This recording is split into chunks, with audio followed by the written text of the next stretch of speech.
বাবা আজ 2 বছর হয়ে গেল, থাক আর রাগারাগি বাদ দিয়ে চলো বাড়ি ফিরে চলো। কাকা দেখেছো 2 বছর পর ঠিক তোমার ছেলে নিতে চলে আসে তোমাকে। তুমি তো কত উল্টো পাল্টা বলতে ওর ব্যাপারে।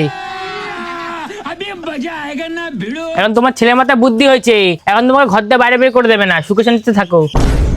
আরে না না, এমন কোনো ব্যাপার নেই। আমায় যদি ঘরে না নিয়ে যায় সরকার ওকে দেশ থেকে বের করে দেবে, কেন 2002 সালে ভোটার লিস্টে আমার নাম আছে, ওর নেই।